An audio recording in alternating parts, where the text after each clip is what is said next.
Now, annual house price rises should be capped at 5%, amid concerns the UK could be heading for another housing bubble.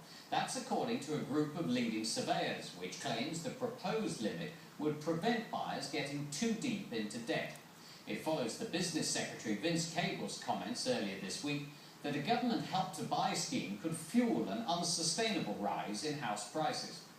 So, how have property prices changed? And is the fear of a bubble unfounded? Well, a recent survey by the Halifax shows that the average price of a property across the UK rose by 5.4% in the year to August.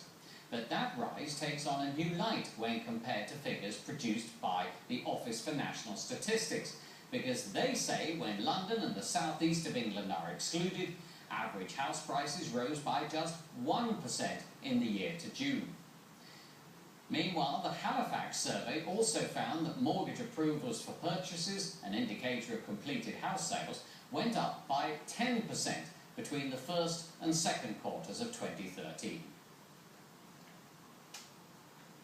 Well, with me now is Nicholas Ayre, who's a buying agent with his business Home Fusion. And joining us from our Glasgow studio is Duncan Stott. He's the director of pressure group Priced Out, which campaigns for more affordable house prices. Well, let me begin, first of all, with you, Nicholas. This idea from RICS, or the Chartered Surveyors Group, saying that Bank of England should step in and try and, to keep the house price under 5%, is that workable?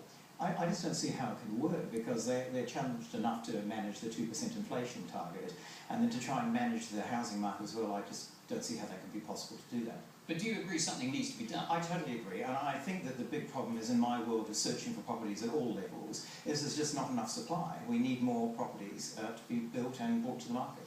I guess Duncan Stott in Glasgow, that's exactly what Priced Out would want to see.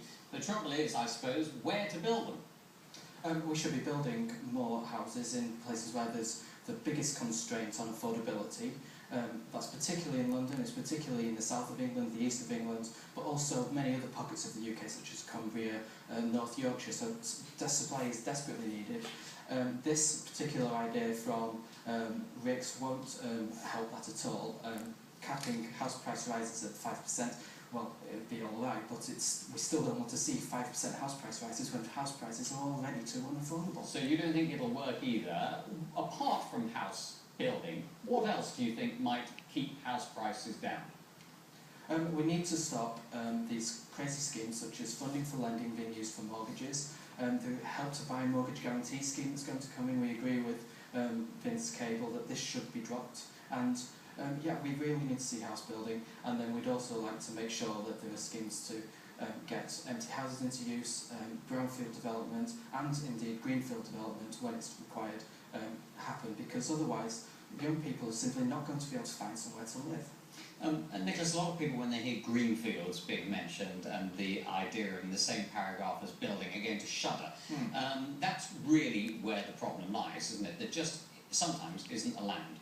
Well, there isn't the land, and a lot of approvals that have been done already for buildings, to build out now, they're just sitting on them, and the developers are thinking, well, should we go and do this, because it's not economically viable to do it.